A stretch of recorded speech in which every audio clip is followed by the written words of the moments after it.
pues tú tendrías la imagen, pasa por un sistema que saca, por ejemplo, características,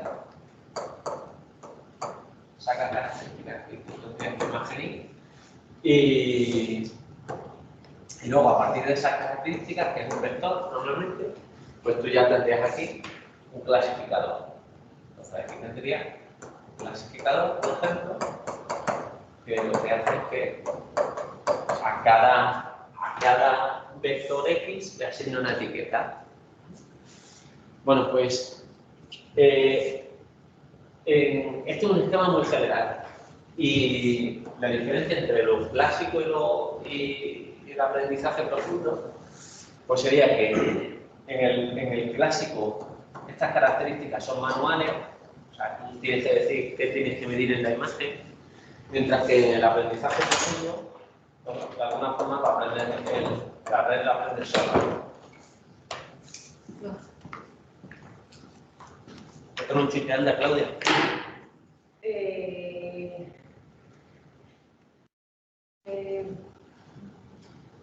Pues no, es que no iba mirando ninguno, perdón. Luego te lo cuento. A mí no, al resto. Pues es que lo cuento.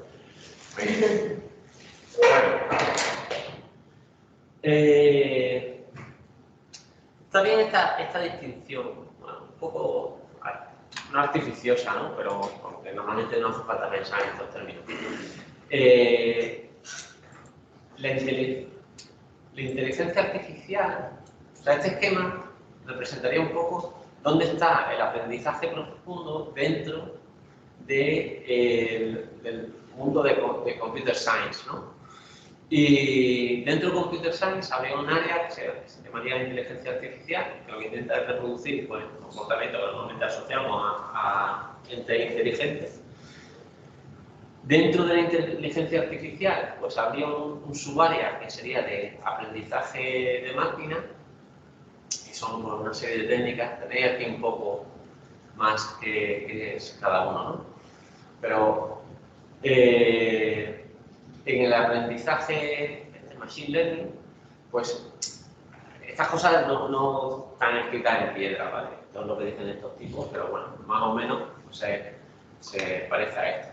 Entonces serían las personas las que deciden cuáles son las features que son importantes y luego pues hay una serie de técnicas, normalmente que vienen del mundo de la estadística, que organizan esos datos o hacen clasificaciones en función de esas features, ¿no? O sea, esta sería, como puesto aquí, este aprendizaje, esta extracción manual de las features, que daría lugar a una técnica de machine learning, mientras que el automático pues sería deep learning.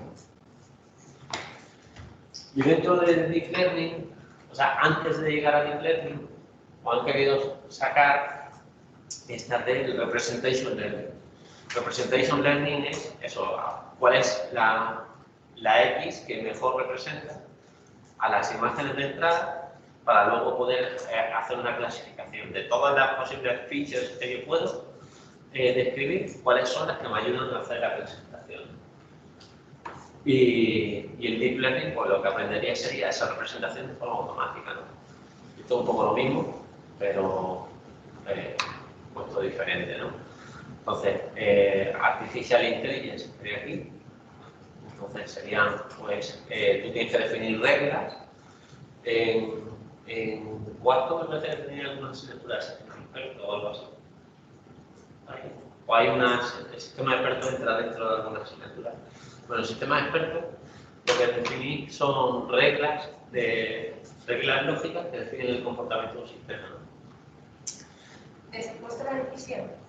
Soporta la decisión. ¿Ahí no veis sistema de expertos? Sí. ¿Lo veis? Sí.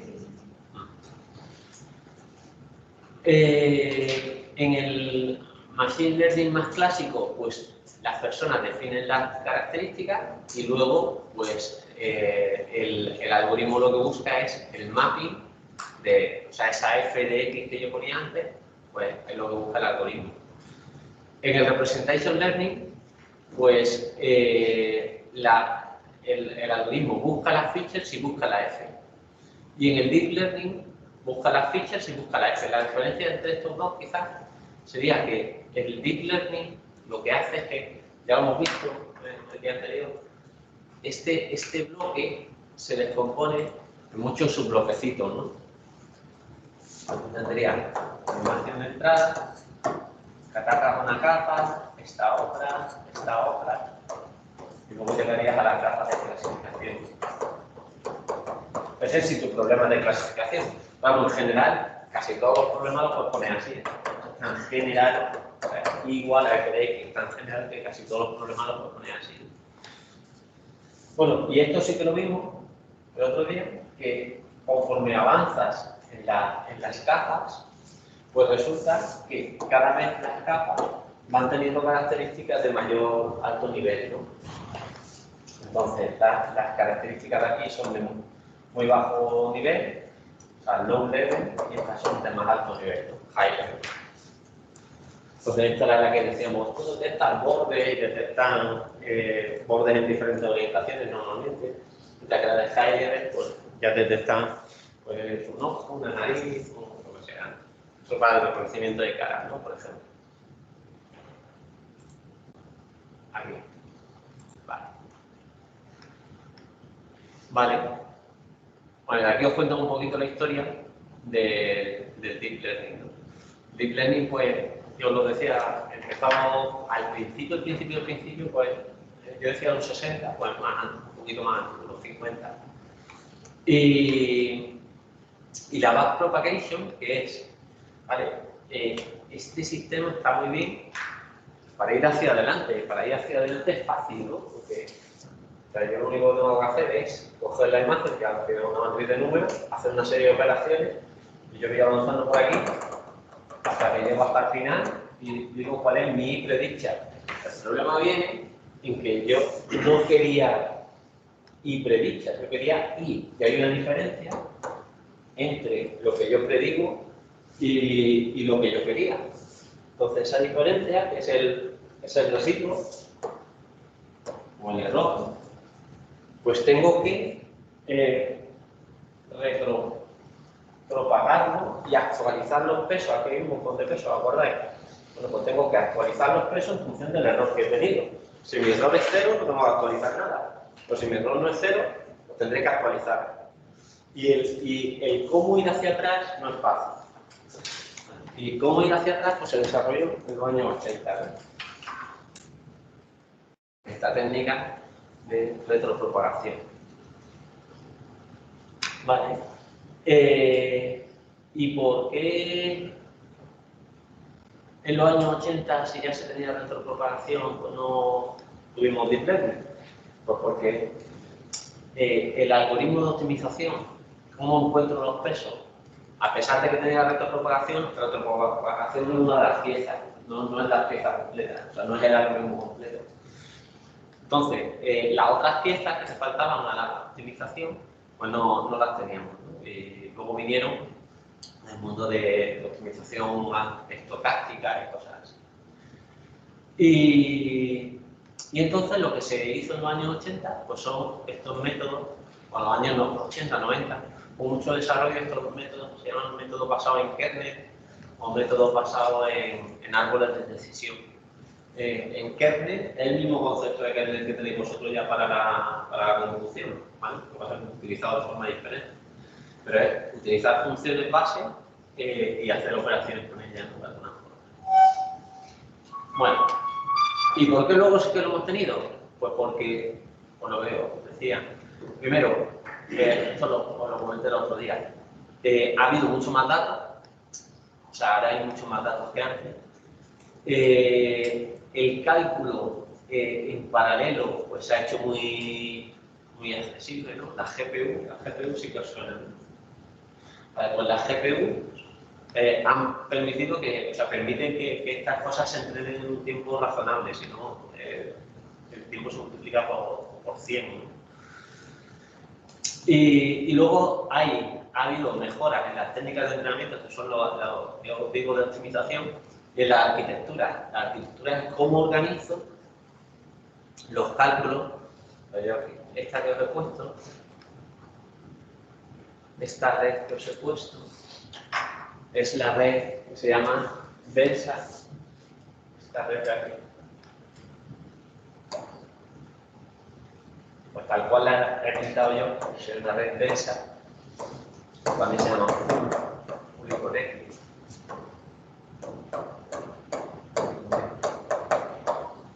Y luego, como va siempre hacia adelante, se llama feed forward, ¿no? Feed forward.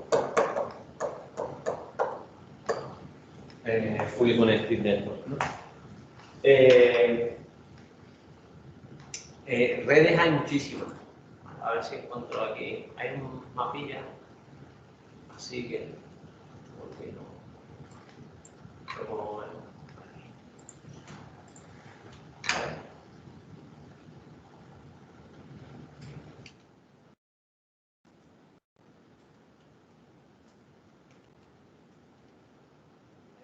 una representación por ahí que está muy bien, que te explica un poco. A ver si no.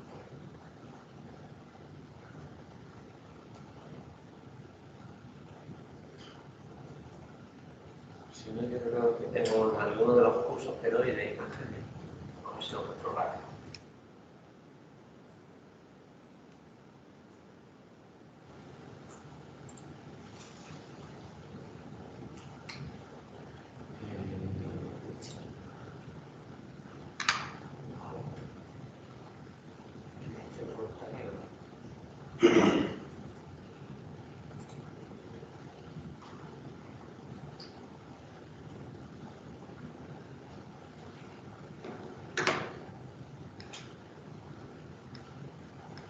Es que ilustra muy bien el tipo de cosas que se pueden hacer.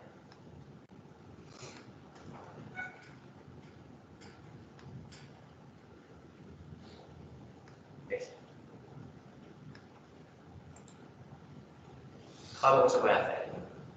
O sea, yo os he contado, o sea, la neurona más básica que os he contado es esta, ¿no? Que teníamos.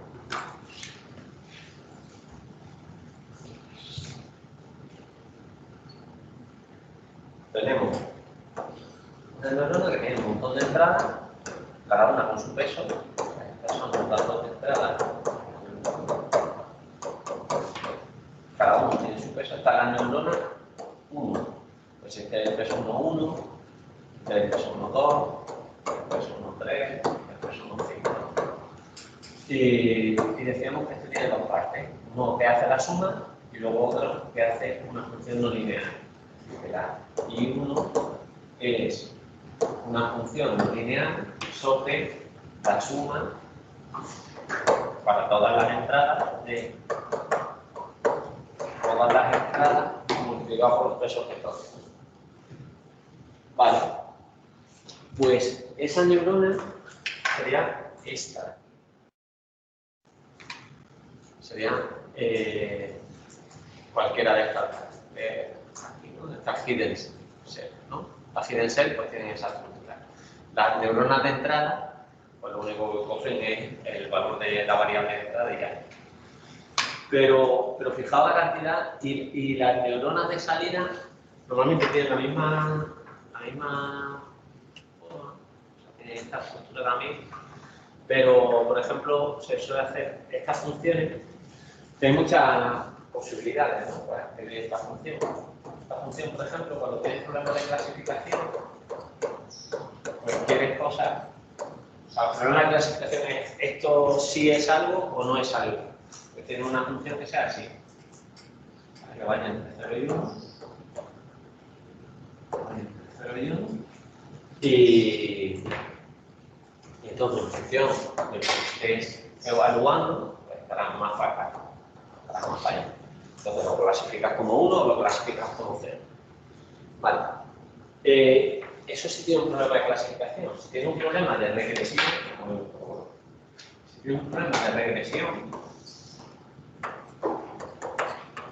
pues normalmente quieres que tu función de salida sea la identidad. O sea, igual a X. Entonces, lo que vas a coger va a ser lo que estés poniendo ahí. Eso es lo normal, pero luego sobre esto hay 1000 variantes, hay 1000 funciones de este estilo. Y con todo eso podrías ir definiendo diferentes neuronas. Luego, hay neuronas que añaden ruido. Hay neuronas que está spiking, no sé qué es. Pero otras que responden de forma probabilística. O sea, esta de aquí, las neuronas son deterministas. Siempre que la entrada sea la misma, siempre que tu X, tu argumento en el que la estás evaluando sea el mismo, su salida es la misma siempre. Pero hay neuronas que son probabilistas, por ejemplo. Entonces, la salida pues, sigue una distribución. O hay neuronas que tienen memoria. O sea, yo, ¿por qué no puedo coger y decir que mi salida es otra de mis entradas? Va a ser la W16. Pues en el momento que meto realimentación, pues ya esa neurona tiene memoria. Entonces, fijaos todos los tipos de neuronas que podría tener. ¿Vale? Esta también la conté. Una neurona en el que lo que se hace es una convolución con un kernel, ¿no? Y luego diferentes arquitecturas. O sea, yo podría coger y montarlas así. Esta es la que os he pintado antes, que es la feedforward, pero podría pintar cualquier tipo. O sea, me podría montar aquí cualquier tipo de topología. Y claro, aquí más estructuras distintas, ¿no? Bueno, pues esto es lo que se llama la arquitectura de la red. Venían aquí. Acá ha habido mejoras en las técnicas de entrenamiento, es decir, como decía que la optimización tenía dos partes. Una que es la backpropagation y otra que es sobre qué conjunto hago la backpropagation. Y luego, pues la arquitectura de la red. O sea, ahora somos hipercreativos sin crear arquitectura nueva. Un poco este dibujito, pues también nos representa, pues cómo, o sea, os compara el machine learning más clásico con el deep learning.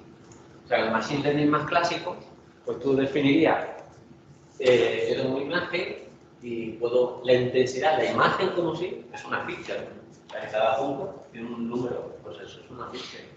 Pero yo puedo sacar otras features, por ejemplo. Yo puedo hacer una convolución con algo que me detecte bordes. Bueno, pues ahí tendría yo mis bordes. O puedo hacer una convolución con este tipo de filtros, que se llaman los filtros de Gauss. Y bueno, pues tengo otra salida. Esto lo que detecta pues sería una determinada zona del espectro de frecuencia. O puedo hacer descriptores de textura, que no lo hemos visto, ¿no? La asignatura, pero de alguna forma pues me puedo inventar de forma local. Entonces, esto tiene una textura que es de este tipo, o este tiene una textura que es de este otro tipo. Bueno, pues aquí serían características que definen las personas. Una vez que has definido esas características, pues eso es tu vector X, ya tienes que clasificarlo.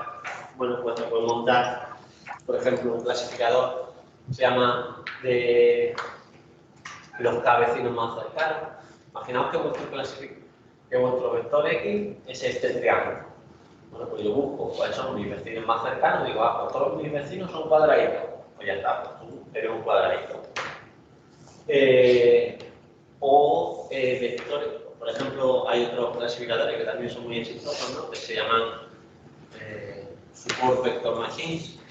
Y estos clasificadores lo que buscan es intentar separar, aquí no han pintado de forma lineal la separación, pero también lo hacen no lineal. De hecho, el Support Vector Machine es no lineal. Y encuentran una frontera entre los cuadraditos y los círculos. Los bosques aleatorios, los árboles de clasificación os suenan. ¿Sabéis lo que es un árbol de clasificación? ¿Todos? Vale. Bueno, Si yo en vez de un árbol de clasificación tengo muchos árboles de clasificación, tengo un bosque. ¿Vale? Y la diferencia entre árboles son los datos que ha visto cada uno y las fichas que ha visto cada uno. Y a partir de estos clasificadores, pues yo ya me monto aquí, por ejemplo, yo quiero segmentar dónde está el hígado. Tienen un hígado. O quiero segmentar dónde está no sé qué. Bueno, pues yo ya me monto mi operación de alto nivel. Bueno, pues el Deep Learning lo que hace es que de alguna forma tú le metes la imagen y el te da el resultado. Entonces, al Deep Learning se le achaca mucho que funciona como una caja negra, que no es explicable. O sea, no sabes por qué ha clasificado este píxel como que pertenece a la zona que te interesa y el otro de al lado no. Aquí sí que lo sabría. Aquí tú podrías ir siguiendo todo el proceso y decir, a ver, este píxel, pues el filtro de Gauss respondió así, con produjo este vector, cuando nos viene el clasificador dio tal cosa. Entonces, podéis ir siguiendo el proceso y entiendes dónde ha fallado. Pero la red neuronal no puede. O sea, un píxel puede estar activo, el píxel de al lado no, y no entiendes por qué uno sí y el otro no. Bueno, esto es lo mismo que yo he contado la otra vez. Que las capas estas de feed-forward también se llaman perceptrones multicapas, está bien que lo sepáis. Y que las capas de en medio, la que no es la de entrada y la que no es de salida, se llaman capas ocultas. Vale. Aquí os cuenta un poco cómo que puedo utilizar un clasificador, una red neuronal, un clasificador. Entonces, imaginaos que yo me meto esta imagen. Yo estoy interesado en saber si este es el riñón izquierdo, el riñón derecho, la vejiga o el bajo. Y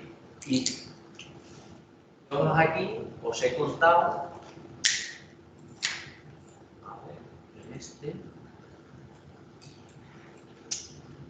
yo os he contado a partir de un vector X quiero producir una etiqueta, pero nadie dice que esta etiqueta no puede ser un vector, porque no puede ser un vector. Claro, puede. Entonces yo, por ejemplo, si yo quiero clasificar en 4 clases, que serían pues el riñón izquierdo, el riñón derecho, lo que sea, pues yo lo que tendría sería aquí una imagen y en la salida lo que tengo que tener es un vector que tiene 4 componentes, que sería riñón izquierdo, riñón derecho, el bajo y la vejiga. Entonces, si yo te presento una imagen de un riñón izquierdo, pues la salida será 1, 0, 0, 0. Te presento una salida de un riñón derecho, pues será 0, 1, 0, 0. Así. Esta forma de modificar se llama one hot.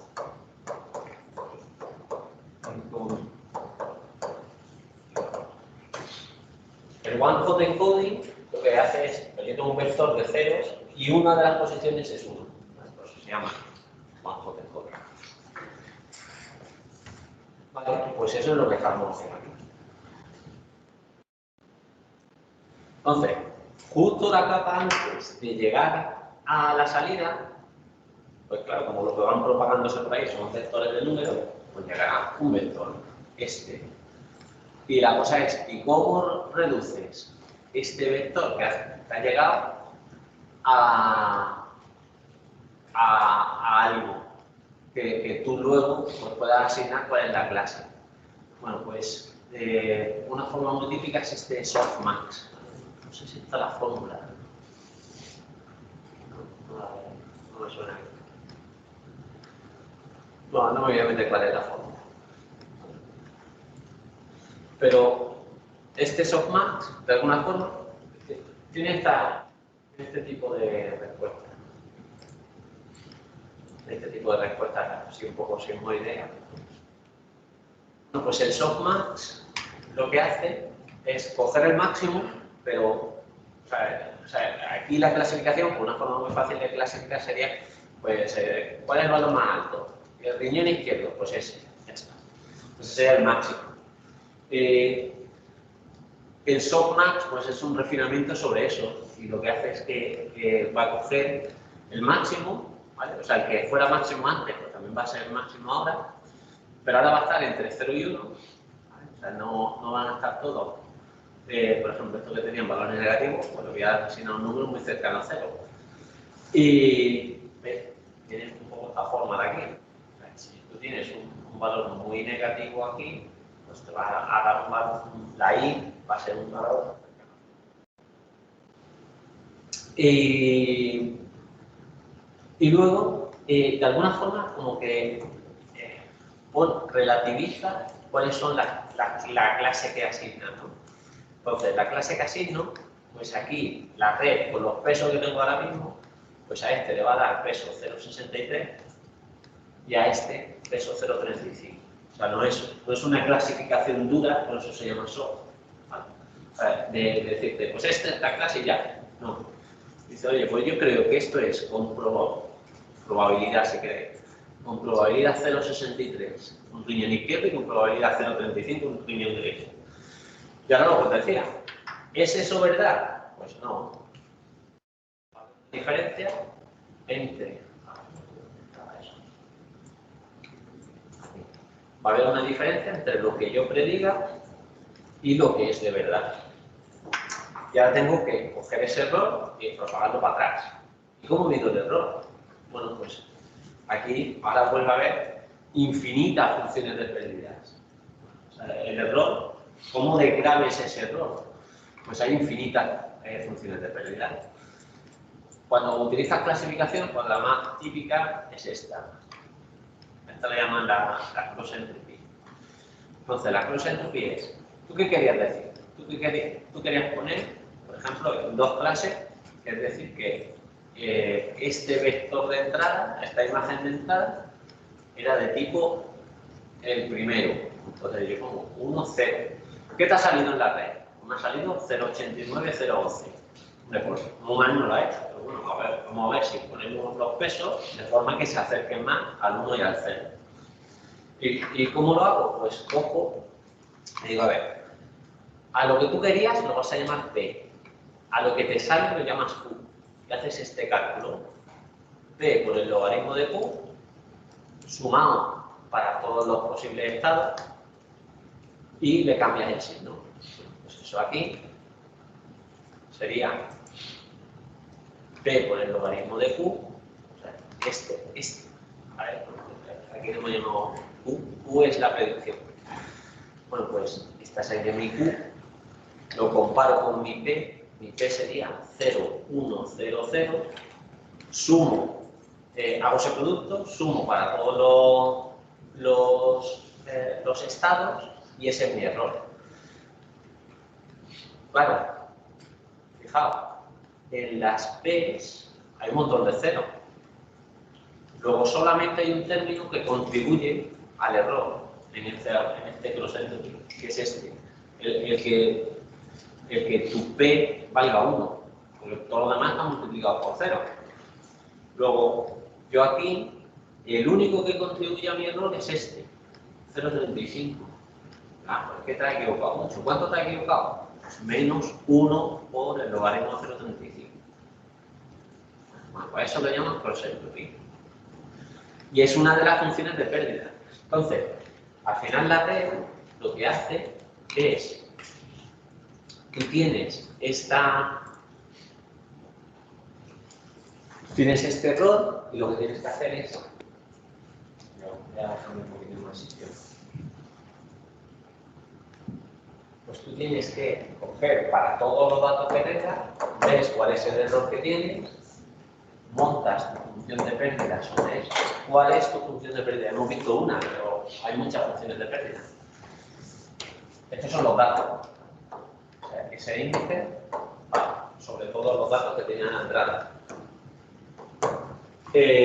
Sumo para todo eso y ahora busco cuáles son los pesos que minimizan, cuáles son los pesos de mi red que minimizan esa función de pérdida.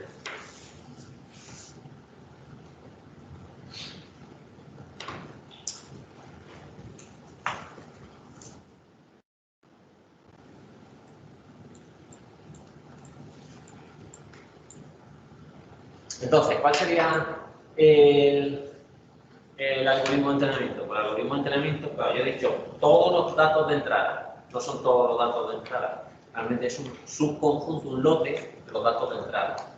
O sea, tú vas a tener muchas imágenes con su etiqueta, muchas. Y ahora te cojo un subconjunto de ellas, al azar, y calculas hacia adelante cuál es la predicción de la red. Luego, evalúas la función de pérdida. Luego, calculas el gradiente de la función de pérdida con respecto a cada uno de los parámetros del modelo. O sea, cuál es la derivada de la función de pérdida, que está aquí, con respecto a los W.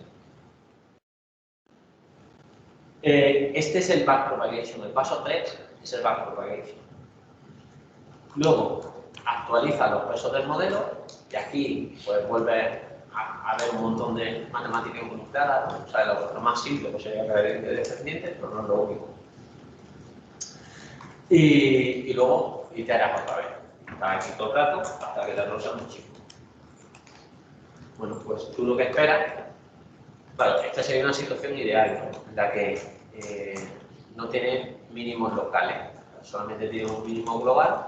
Entonces tú empiezas, estos son los parámetros que tienes que optimizar, estos son los pesos. Y esta es tu función de pérdida.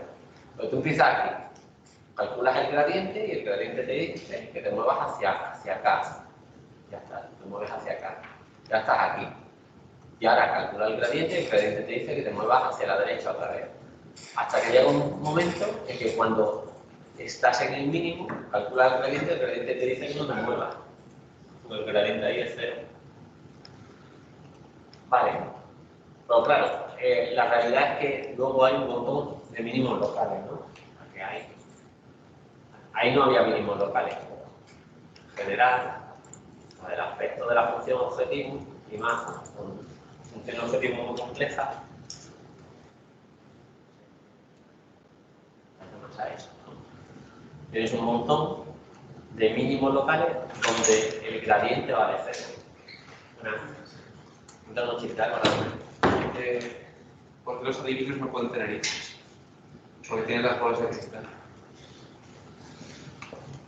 Bueno, pues eso, yo tendría un montón de mínimos locales donde me dice que el gradiente vale 0. En el momento que el gradiente vale 0 ya no sale de ahí. Porque ya si utiliza una técnica que te mueve en función del gradiente, pues el gradiente te dice que no te mueve.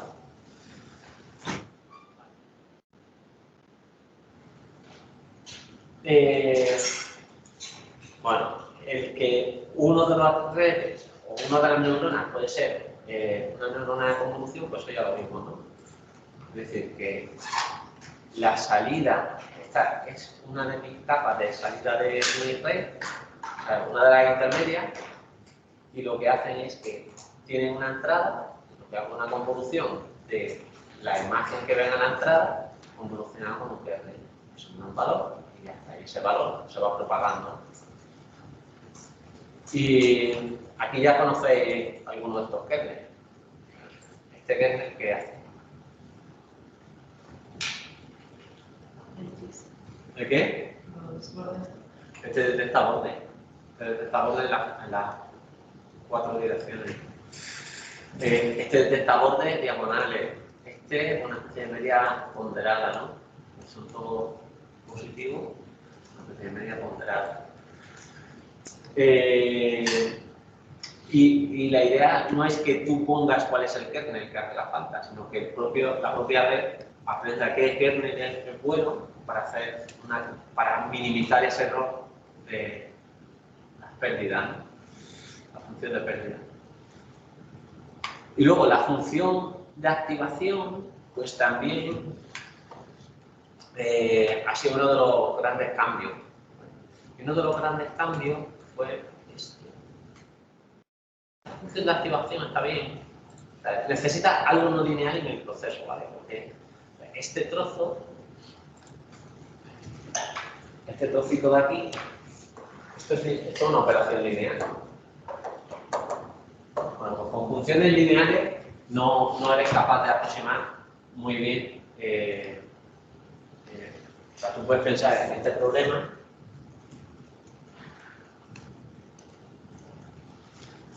Pensando en este problema, que yo tengo que aproximar un vector. Yo tengo que aproximar un vector a partir de unas entradas. Eso sería un problema. Lo pinto en dos dimensiones, ¿no? X1, X2. Esta sería de ahí. Lo que tengo que sacar es una superficie aquí que se me ajusta a mis datos. Tengo que encontrar la superficie que se ajusta a esos datos. Bueno, pues si todas tus funciones son lineales, no puedes tener lineal en el mundo este que yo he pintado 3D, lineal ahí es simplemente planos. Todo lo que puedo hacer, vamos a hacer otro cosa. Todo lo que puedo hacer son planos. Ese es mi mundo lineal. Si yo quiero un mundo curvo, pues con una función lineal no lo hace. Entonces, necesitas algo en el proceso, en el cálculo, que sea no lineal. ¿Quién te mete la no linealidad? La F. ¿Vale? Por eso las neuronas tienen una parte lineal y una parte no lineal.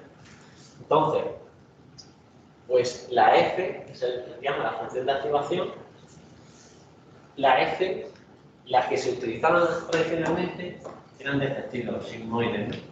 Pero esto tiene un problema, que es que tiene muchas regiones que son muy planas. Esta región es súper plana.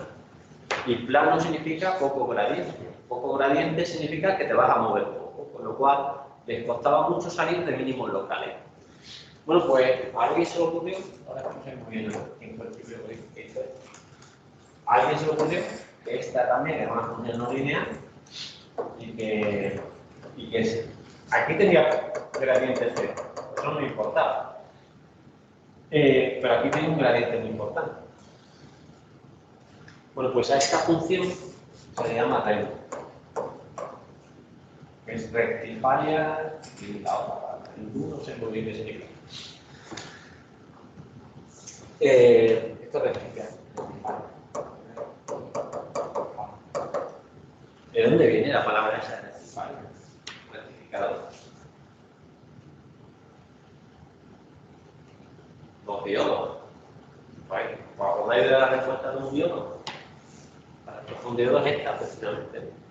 Los diodos se utilizan en rectificadores de ondas. Vale. Bueno, pues a alguien se le ocurrió que esa era una buena idea. Y luego vino otro detrás, ya este tengo menos creatividad, ¿no? Me dijo, oye, que esto de que aquí tiene poca pendiente, o sea, no tiene gradiente ninguno, pues es súper fácil de arreglar, porque yo cojo. O sea, ¿esta función cuál es? Esta función es de x si la x es mayor o igual que 0, 0 si la x es menor que 2. Dice, bueno, pues deja la misma, pero por este lado, que está bien, pues déjalo como está, pero por el otro lado, pues ponle algo que tenga un poquito de gradiente. ¿Cuánto gradiente? Alfa.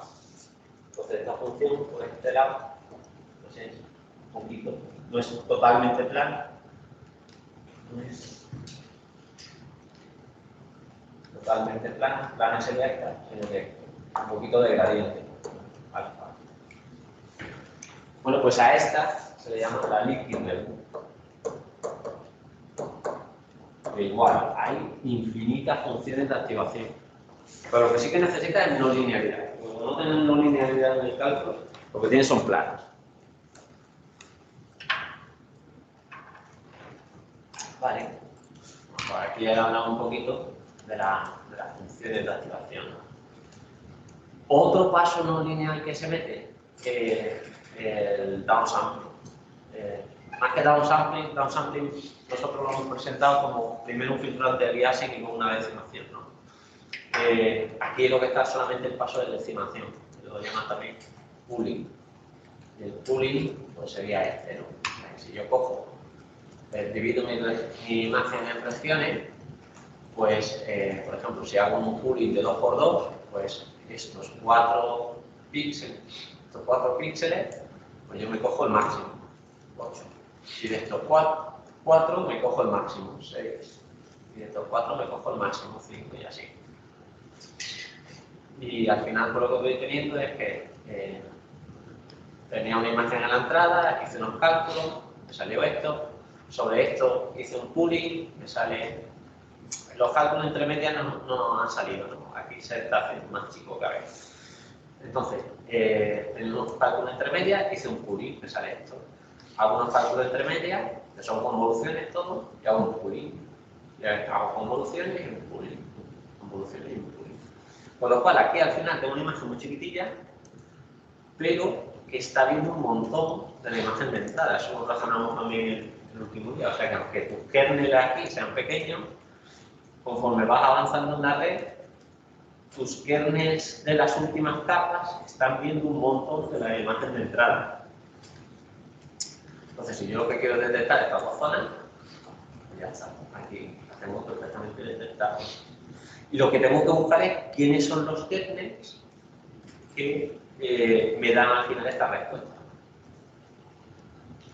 Vale. ¿Qué más? ¿Voy a contar algo más? Bueno. Aquí es un tipo de red también bastante típica, ¿no? Las redes convolucionales muchas veces hacen esto. Pues tú coges, por ejemplo, la imagen, convolucionas con un montón de kernels. Todo el día, pero bueno, repito, es muy importante. O sea, si yo ya he aprendido que yo puedo coger mi imagen de entrada, convolucionarlo con algo para que me dé una imagen de salida, de aquí a aquí, lo que hago es una convolución, y esta va a ser mi primera capa de la red. Lo que debo buscar es cuál es el kernel en el que convoluciono. Oye, y a la vez, ¿por qué no convolucionas otra vez? Con otra cosa. Y ahora tendrías la convolución con el kernel 2. ¿Y por qué no convolucionas otra vez? Ahora tenemos la convolución con el kernel 3. Con lo cual, de una imagen que tenía, por ejemplo, si lo hago 3 veces solo, pues una imagen que estaba con este tamaño, ahora, después de la primera capa, lo que tengo es n por n y por 3. Porque he convolucionado 3 veces. Luego ya no tengo una imagen, tengo 3 imágenes. Y ahora puedo seguir aplicando la misma estrategia de los ratos. Ahora tengo 3 imágenes. Bueno, pues ahora me invento alguna forma. Por ejemplo, me puedo inventar. Aquí, de nuevo, podéis ser hipercreativos. Puedo sumar por píxeles. Cojo las 3 imágenes y las sumo las 3. Y ahora lo que me dé, vuelvo a hacer las convoluciones que yo quiera.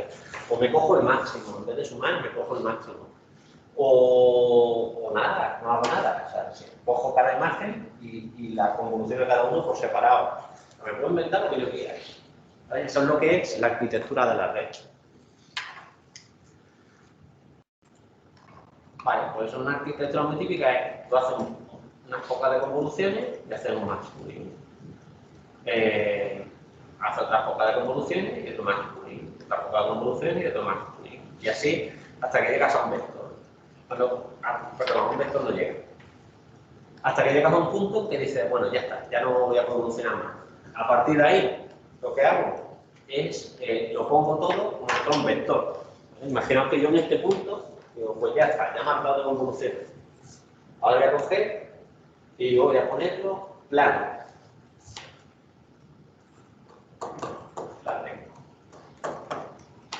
Entonces, ahora lo que tengo es un vector súper largo, donde los primeros n por n coeficientes vienen de la imagen negra. Los siguientes n por n vienen de la imagen azul. Y los últimos, n por n, viene por m más n. Y ahora, esto es la entrada a otra capa. Aquí tengo mi capa siguiente. Lo que hace es que este punto está conectado con todo. Y todos los puntos están conectados con todo. Todos están conectados con todo. ¿Vale? Entonces, un esquema muy típico es ese.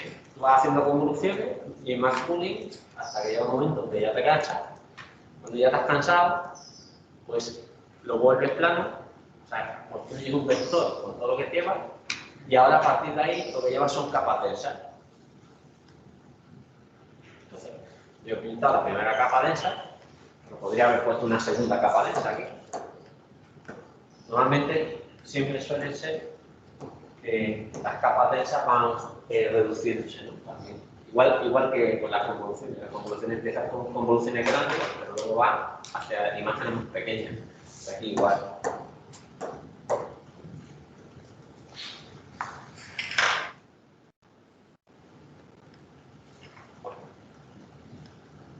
Hoy no hacemos descanso, seguimos un poquito más y ya luego nos ponemos a la práctica. Vale. Bueno, en cuanto a los datos, hay dos grandes ramas, ¿no? Una que sería el supervisado, el no supervisado y el semisupervisado. Vale.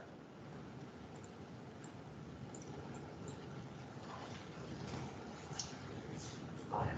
Todos hemos planteado como que teníamos un problema, que era este. Yo tengo que predecir a partir de unas entradas, tengo que predecir una salida. ¿Vale? Pues si tú quieres que yo me aprenda quién es la F, tú tienes que aprender la F. Bueno, pues si tú quieres que yo me aprenda la F, pues me tienes que dar, pues son muchas entradas y muchas salidas. Dice, mira, para esta entrada, vamos a ponerle.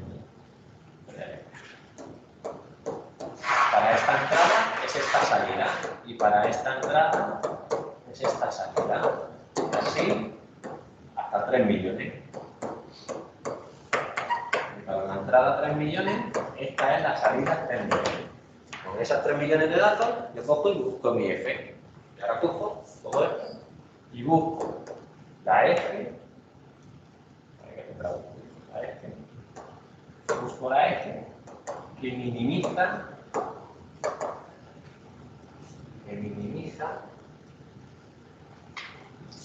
la suma del error para los 3 millones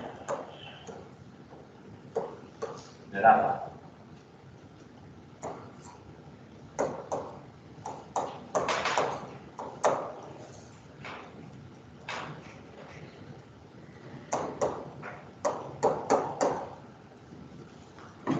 Ese era mi residuo para el dato I. Pues busca cuál es la F que minimiza eso. Vale, pues oye, es que 3 millones de datos es muy difícil. O sea, yo no te puedo dar 3 millones o sea, encontrar las etiquetas de 3 millones de datos a veces es fácil, a veces no. Si te lo doy todo, se llama supervisado. Si te doy todas las IS, estas de aquí, si te las doy todas, se llama supervisado. Que no te doy ninguna, pues se llama no supervisado. Yo solamente te doy las X. Claro, el tipo de problema que puedes resolver es diferente. O sea, ya no te puedo decir quién es la Y, no me has pedido que te diga ninguna Y. Lo que te puedo decir es, oye, pues todas estas X están juntas, qué interesante, ¿no? Y estas X están diferentes, están en otra zona, no sé por qué, pero están en otra zona, ¿no? O sea, normalmente los problemas no supervisados se llaman de clustering. Identifico son grupos, bueno, este es el problema más típico. Grupos de X que están juntas. Bueno, y que no, que estoy entre medias, pues semisupervised. Te doy algunas sí y otras no. Ya te buscas, para las que no te las he dado, te buscas todavía. Pues eso es un poco lo que habrá aquí. Vale, ¿qué más cosas hay por aquí interesantes? Vale, claro,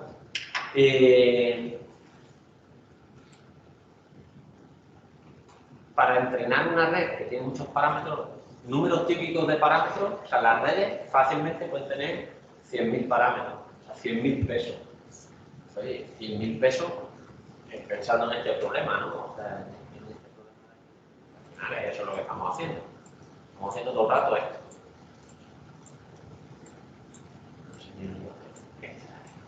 Estamos haciendo aquí todo el rato esto de aquí. Vamos ajustando funciones. Bueno, pues si tú tienes que ajustar un plano, que es lo mínimo que te puedes ajustar en 3D, ¿cuántos parámetros necesitas para un plano?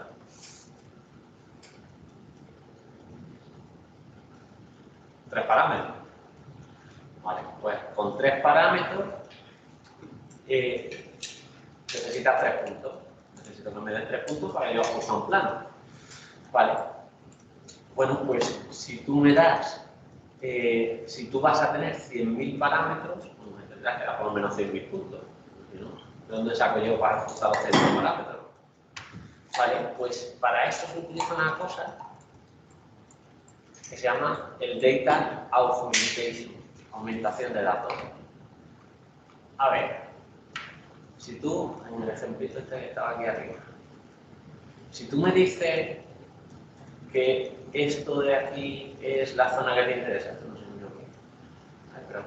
Pero tú me dices que esto de aquí, estas dos zonas blancas, es lo que te interesa. Y me la has dado con esta etiqueta y yo intento ajustarme mi salida a las etiquetas que tú me has dado. Muy bien. Y si me gira la imagen 90 grados, tengo otra imagen, ¿no? Los valores son otros, pero las zonas y las etiquetas que me has dado me siguen valiendo. Y si lo giro 180 grados, pues también. Y si le hago un mirror, pues también. Bueno, pues todas esas transformaciones geométricas las puedo utilizar para aumentar mis datos. O sea, tú me das, no 10, es una exageración, pero tú me das 10 imágenes y yo a base de rotaciones y de traslaciones y de hacer transformaciones geométricas a eso, pues me saco 3 millones de datos. Claro que sería poco robusto, ¿no? Porque ha aprendido 10 imágenes al final, ¿no? Luego, otra cosa que se suele hacer es dividir tus datos en training, validación y test. A ver, ¿para qué sirve eso? Un dibujito por aquí. Pues sirve para eso. Training, validación y test. A ver, yo he contado el loss, ¿vale? Luego iremos a la clase. Pero para el loss, por lo normal, es que tu loss vaya decreciendo con el tiempo. O sea, conforme tú vas viendo más datos, pues tú vas ajustando mejor tus pesos y al final pues tienes el error lo más bajo que puedas. Muy bien. ¿Por qué esta curva fluctúa? Pues porque yo no estoy cogiendo los 3 millones de datos, yo estoy cogiendo sus conjuntos de los 3 millones de datos. Cojo sus conjuntos, el lote este que hablábamos antes. Yo cojo un lote de tamaño 32. Entonces yo no me cojo 32 millones de datos para actualizar mis parámetros, yo me cojo 32 imágenes. Entonces, con esas 32 aprendo unos pesos. Cuando voy a predecir el siguiente lote de 32, pues a lo mejor el lote de antes no era muy bueno. Entonces, pues ahora me sale peor. Y por eso esta curva fluctúa. Pero bueno, si haces esto muchas veces, pues al final vas tendiendo hacia el mínimo. Vale. Oye, si yo te dejo, vamos a poner, tú tienes 3 millones de datos y aprendes con tus 3 millones de datos. La curva azul va con 3 millones de datos. Pero si yo ahora te presento 1 millón nuevo, ¿lo vas a hacer igual de bien que con los 3 millones? Eso de alguna forma, si pensáis en este problema de ajuste, ¿no? Imaginaos. Voy a hacer un 1D que no permita que un 2D. Pero imaginaos que yo os doy, esta es mi x1, esta es mi y, y yo os doy una serie de puntos por aquí. Y ¿cómo es esto? Porque la curva de verdad es esta.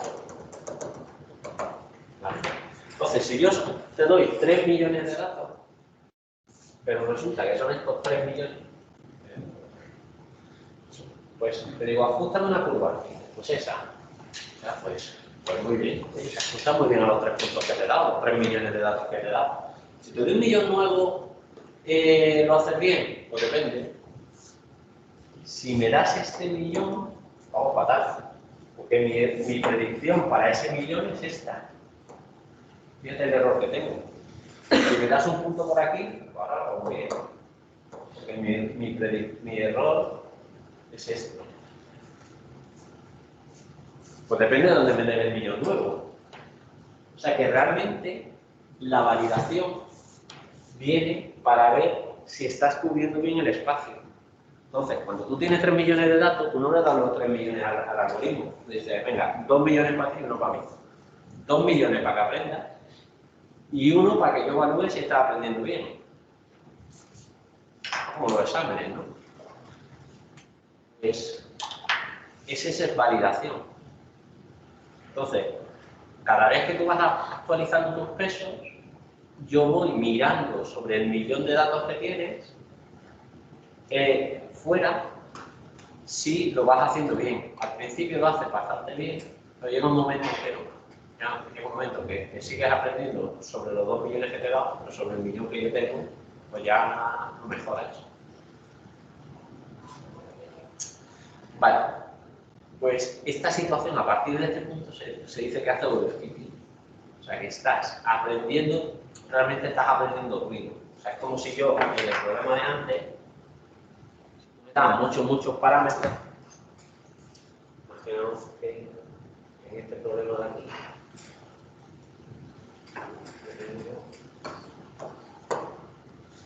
yo tengo una serie de puntos que los voy a pintar con lucecita.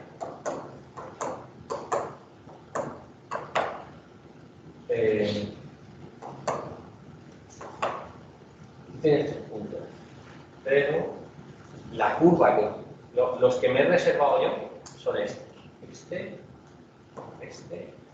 y este. Entonces, pero te deja muchos parámetros. Entonces tú al final, pues como tienes muchos parámetros, empiezas a hacer así. Pues, oye, fenomenal. Sobre los puntos verdes que no me has reservado, o sea, los que yo puedo aprender, paso perfecto por los puntos. Pero oye, tienes un error, es con el que te lo quite, porque estás pasando muy bien por las cruces verdes, pero por los círculos verdes no. Pues eso de ahí se llama overfitting. O sea, a los puntos que te da, te ajusta súper bien, pero a una cosa nueva no. Esto es un poco lo de, en el ejemplo de los exámenes, ¿no? Aprendes a hacer los ejercicios un poquito en clase, pero luego te pongo un ejercicio nuevo y ya no sabes hacerlo. Sería un poco el mismo ejemplo. Vale, pues eso es lo que ocurre a partir de aquí. Vale, entonces, separo, ya hemos explicado por qué necesito dos, training y validación. Y el test, pues lo hemos separado en 3, no en 2. Lo hemos separado, a ver dónde está, aquí. Lo hemos separado en training, validación y test. Entonces hemos explicado training, validación y el test, ¿dónde está? Pues el test está en otro test, otra validación más que hago, pero ahora para optimizar los hiperparámetros. O sea, los hiperparámetros en la arquitectura de la red. Por ejemplo, cuando tú tienes capas intermedias, ¿por qué pones 64 nodos en una capa? ¿Por qué no pones 128? A lo mejor te da mejor. Bueno, pues para hacer esa optimización de la arquitectura de la red, o del número de filtros de cada capa, o del tamaño de los filtros, o lo que sea, necesitas otro conjunto más, ¿no? Y por eso pones otro más, que es el test. Entonces los 3 millones, pues se queda uno para que aprenda, otro para que yo valide y otro para aprender la arquitectura de la red, por ejemplo. Vale. Aquí tenéis un ejemplo de clustering, ¿no? O sea, lo que hago es buscar alguna representación, pues las imágenes que tú me estás dando, de forma que te diga, pues mira, todo esto cae junto y todo esto cae junto, ¿no? Eso es un problema de clustering. Luego lo que os decía, que la GPU, pues, ahorran, aquí dicen entre 10 y 40 veces. Yo tengo más la idea entre 10 y 100 veces, ¿no? Librerías que podéis utilizar para hacer esto. Las más típicas son TensorFlow de más bajo nivel. Keras ahora está dentro de TensorFlow. Y Keras es más fácil. O sea, es como una descripción de alto nivel de todos esos tensores que van pasando por ahí. Cuando yo he dicho, pues tenéis, en vez de una imagen, pues tengo muchas imágenes. Aquí. Tienen muchas imágenes. Bueno, pues muchas imágenes se llama un tensor. Y bueno, pues TensorFlow es de Google. PyTorch es la... No sé qué es PyTorch, pero bueno, es otra que también se utiliza mucho de alto nivel. Luego Teano, Café, eso se utilizan ya menos. Luego, problemas que puedo resolver, pues clasificación, por ejemplo. O sea, yo me puedo coger, hay algún ejemplillo por aquí. Clasificación. Esto. Entonces coge imágenes y saca un vector que dice cuál es la probabilidad de que esta imagen pues, sea un perro, un gato, un árbol, lo que sea. Entonces, pues, perro y gato están muy graciosos, pero es que me sirve para clasificar y decir, pues esto es una imagen de tipo no sé qué, en cualquier entorno médico que se os ocurra. Luego hay otro. Ya el último concepto que quería introducir, ¿no? Es el de Transfer Learning. Transfer Learning es este, de hecho es esta idea. A ver, claro, yo tengo que entrenar, tengo aquí 100.000 parámetros. 100.000 parámetros. Necesito 100.000 imágenes para que tú me digas si esta imagen es de tipo no sé cuál, pues yo qué sé. Pues este, ground plus, honeycombing o lo que sea. Eso no sé qué significa en este entorno. Pero bueno, tengo 4 clases y quiero que mi red aprenda a clasificar este tipo de imágenes en estas 4 clases. Pues tiene 100.000 parámetros. No tengo 100.000 imágenes. ¿Ahora qué hago?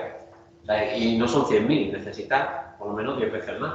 O sea, necesita 1.000.000 de imágenes. Pues no tengo 1.000.000 de imágenes de estas. Dice, vale, pues te vas a internet. En internet hay 1.000.000 de imágenes de perros y de gatos y de cosas así. Sí. Bueno, pues haz que la red aprenda a clasificar perros y gatos. Y cuando ha aprendido a clasificar perros y gatos, las características que haya aprendido antes de llegar a la Fully Connected seguramente sean buenas características para clasificar imágenes. Con lo cual, ahora, una vez que sabes clasificar perros y gatos y tienes tu red, lo que haces es, esta parte de la red, que son todas las convoluciones, todas las fichas y todo eso, lo dejas fijo. Eso ya no se entrena más. Y lo único que entrenas es la última capa, la capa de la Fully Connected, en la que a partir de estas fichas te digo que esto es de pulmón de tipo no sé cuál. Entonces, la última capa, que es la que sabía clasificar en perro y gato, la quito y la sustituyo por una nueva. Bueno, pues eso se llama Transfer Learning. Tú aprendes sobre un dominio y transfieres ese conocimiento a otro dominio. Y bueno, claro, este tipo de arquitectura también es súper común. Esta se llama UNet. La UNet empieza haciendo convoluciones, llega a un vector y luego de ese vector empieza otra vez a hacer expansiones. En vez de max pooling, empieza a hacer expansiones. Y tengo que llegar a la misma imagen. Solo que ahora la imagen es otra. Es esta imagen pixelizada. O sea, pixelizada no, clasificada. Te digo, pues esto es la zona amarilla que me interesa mucho y esta es la zona roja que también me interesa. Pues esa arquitectura de UNet también es bastante típica. Y luego ya lo último, ¿y qué haces cuando tienes volúmenes? O sea, si en vez de tener una imagen, pues tengo una imagen 3D, pues puedes hacer todo lo mismo con convolución en 3D, o puedes dividir la imagen en secciones y sería un problema 2D. Entonces, pues todo lo que se redondee pues también me vale. O hay una solución intermedia que se llama 2,5D, que es, vale, voy a hacer secciones, porque claro, la complejidad de hacer algo 3D, o sea, complejidad en cuanto al número de operaciones, crece al cubo, mientras que cuando lo hago 2D, crece al cuadrado. Como la imagen sea muy grande, pues el cubo de un número grande es un número muy grande. Dice, bueno, pues vamos a hacer 2D, que son números chiquititos todavía, pero en 3 orientaciones. O sea, corto en 3 planos y haces todo y resuelves todo tu problema en 3 planos, en esos 3 cortes, ¿no? Pues esto se llama 2,5, dimensión 2,5. ¿No? Bueno, ya está, ya no doy más trabajo. Bueno, limitaciones. Vale. Esto no es la panacea, ¿eh? Ha resuelto muchas cosas, pero no resuelve todo. Y tiene sus limitaciones. Una de las principales limitaciones es ¿y de dónde saca tantos datos? O sea, que cuando tienes que entrenar 100.000 parámetros, pues, ¿y cómo aseguras que no hace overfitting? O sea, bueno, pues